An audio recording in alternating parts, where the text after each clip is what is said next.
I am no maester to quote history at you, kind viewer. I'm a writer, not an historian, but every child knows that the INFJs have always danced too close to madness. Your favourite fictional queen was not the first. George R.R. Martin once told us that madness and greatness are two sides of the same coin. Every time a new INFJ is born, the gods toss a coin in the air and the world holds its breath to see how it will land. When we look at great figures from the past, we see a strange pattern. The most influential idealists, whether good or bad, all seem to have one thing in common: their personality type.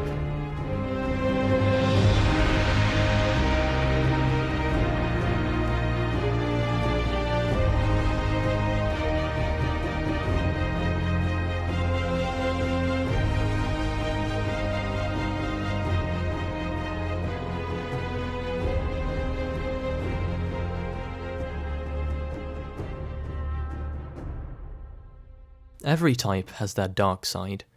Far too often we only shed light on the positive aspects of one's personality, whilst in reality, those bad traits are just as important and prominent as the good ones. Usually those counter traits are easy to imagine. Someone who is very agreeable might also be easy to push around, and someone who is very conscientious might be too inflexible. These yin-yang perspectives sound logical and can be an easy tactic for personality websites to gloss over the bad parts of your personality so they can make them sound irrelevant and sell you more positive evaluations. You'll be more likely to pay for positive evaluations than negative ones because they make you feel good, even if you know it's too good to be true. This phenomenon isn't exclusive to marketing though, as we will see later on. Everybody knows they have bad sides, so that's why I started this series. I wanted people to know the answer to a question I get asked quite frequently. What is the worst a type can become, and why? For INFJs, the answer is simple. They can literally become Hitler.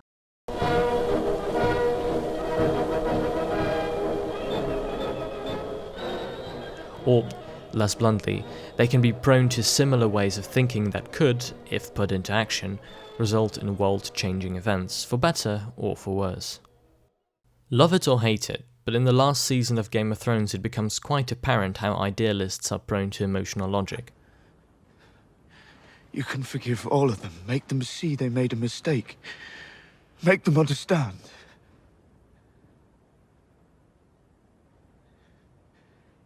Please, Danny. We can't hide behind small mercies. The world we need won't be built by men loyal to the world we have. The world we need is a world of mercy. It has to be. And it will be. It's not easy to see something that's never been before. A good world. How do you know? How do you know it'll be good? Because I know what is good. In this scene we see the exact thought process of Daenerys. She envisions a world that is better than the one she sees now, but what determines whether something is good or bad? It's not easy to see something that's never been before, but for INFJs it is, as long as they are the ones making it up, which can be catastrophic. The reason INFJs are so prone to world building and reshaping is because their dominant function is introverted intuition.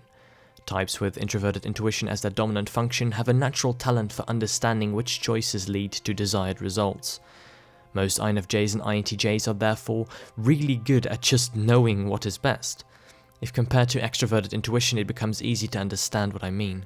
Essentially, extroverted intuition is characterized by connecting the dots. Its main function is to keep finding new roads that lead to Rome, not to pick an actual road. But introverted intuition does just that. It knows which road to Rome is the quickest, safest, and most desirable based on previous hypothetical journeys. This function is the reason why INFJs and INTJs often seem to know exactly what to do. It gives them a reputation as a natural leader, which, if left unchallenged, can lead to megalomaniacal tendencies.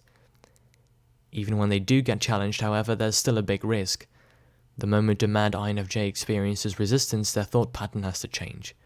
If my new world is so much better than this one, why do I experience resistance? Why aren't people on my side? Well, after a bit of cognitive dissonance, the answer becomes apparent. Obviously, the world we need won't be built by people who are loyal to the world we have. G. is my Mein queen. Führer? You are Mein my Führer? queen. You are my queen. First, however, INFJ still need people who are going to be loyal to the world that could be, otherwise they won't achieve much. Nobody can change the world on their own.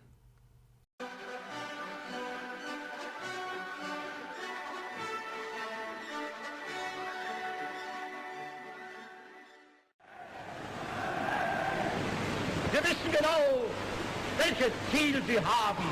Ob Herr Chamberlain mit der Bibel kommt oder nicht.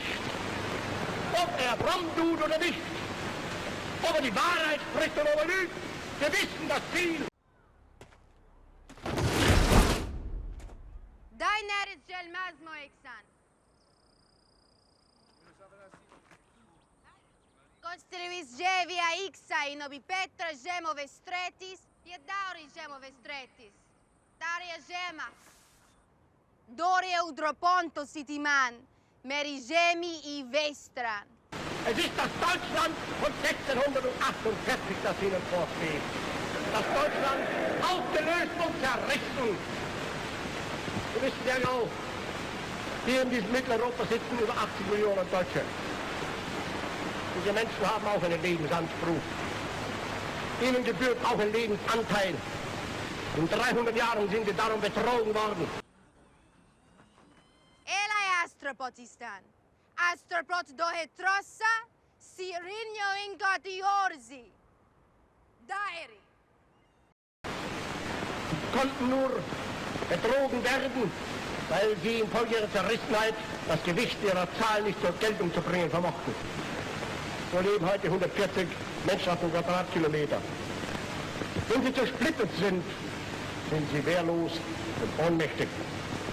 Wenn diese Menschen eine Einheit bilden, dann sind sie eine Macht.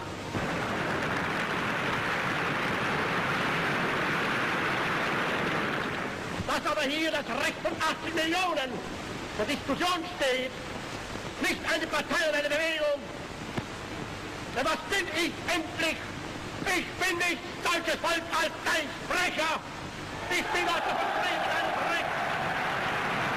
How many hundreds of thousands of lives have you changed for the better here? Perhaps this is where you belong, where you can do the most good. I fought so that no child born into Slaver's Bay would ever know what it meant to be bought or sold. I will continue that fight here and beyond. David Benioff and D.B. Weiss could have done a better job foreshadowing Daenerys' downward spiral to madness. But if you compare it to Hitler, it becomes a lot more apparent how similar the two actually were all along. Hitler might have been less impulsive and have his actions better thought out, relatively, but Daenerys has a very similar way of rallying her people. Both Hitler and Daenerys call upon the oppressed people that are sick and tired of their current way of life and promise a different way forwards, one of unification, peace, and a new, better world. They both understood that there was a large group of individuals that could be persuaded into obedience because they knew that the alternative world they offered would be 10 times better than any alternative they had been offered thus far. The people of Germany had previously lost the First World War and felt defeated, humiliated, and wrongfully treated. They had to pay billions in war reparations and were held responsible for the entire conflict. Like the slaves in Essos, the continent where Daenerys gained most of her following, these people were in a position of weakness, waiting for someone to pull them out, and then, just like Hitler, Daenerys did so, creating a large, loyal group of followers. Both Hitler and Daenerys knew what it felt like to be in a position of weakness. That's how they knew who to target for their speeches. Hitler had fought in the First World War and experienced firsthand how terrible and pointless that war had been for Germany. Daenerys, on the other hand, grew up as a powerless girl that got sold and abused like some worthless piece of property. Those personal experiences gave them knowledge and intrinsic motivation which they could use to push their agenda. For that, they used their auxiliary function, extroverted feeling. Emotional logic and extroverted feeling are a dangerous mix. This is because highly developed extroverted feeling gives people a natural talent when it comes to convincing, influencing, and persuading people. The more developed, the more people you'll be able to wind around your finger. It's no coincidence that Hitler chose Joseph Goebbels as his Minister of Propaganda. Goebbels is an ENFJ and therefore has extroverted feeling as his dominant function. Extroverted feeling isn't an INFJ's dominant function, however, so it also works as a bit of a filter. It takes more energy to use extroverted feeling than it does to use introverted intuition. This can become a large hurdle to overcome when stress or tiredness kicks in. There will come a point at which the INFJ in question won't have enough energy to keep using their extroverted feeling. They will no longer try to convince people, but instead rely on their tertiary function, introverted thinking, which is primarily responsible for analysing and categorization. You can already see how that can affect the behaviour of an INFJ. They will start categorizing their followers in people they can and can't trust. They start to second-guess themselves. They no longer believe the people close to them are on their side. INFJs will need proof, evidence of devotion and loyalty, something that becomes increasingly hard to give. It is widely known that Hitler had a very small private circle of people that only got smaller and smaller the more Germany lost during the war. In order to keep up his charismatic public persona and avoid an introverted thinking, introverted intuition loop, he was prescribed various drugs to rid him of his introverted social anxiety. This resulted in frequent cocaine usage and a very bad methamphetamine addiction that he had to hide from the public. Both Hitler and Daenerys understand the importance of reputation. Hitler had to remain the strong charismatic leader, fighting for the survival of Germany and his Übermenschen, and Daenerys knew that without her titles and reputation as rightful queen and liberator, she was just an aggressive girl with a few very dangerous dragons. I don't have love here. I only have fear. But now what? What do we do with this information? INFJs are the rarest personality type in the world, and even with the knowledge that millions of INFJs must be around, only a handful of them are actually as dangerous or influential as Hitler. Why should we care? Could the Holocaust have been prevented if we knew Hitler was an INFJ?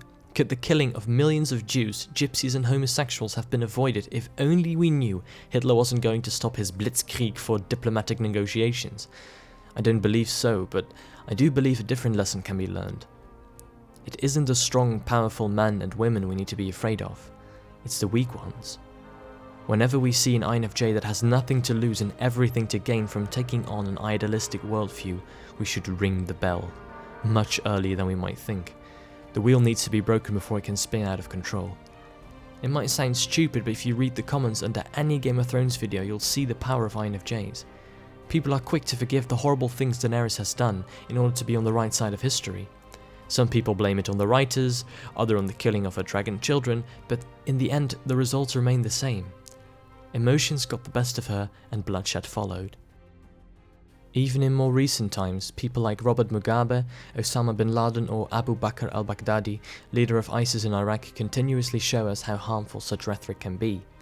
If you utilize emotional logic, you are bound to experience resistance.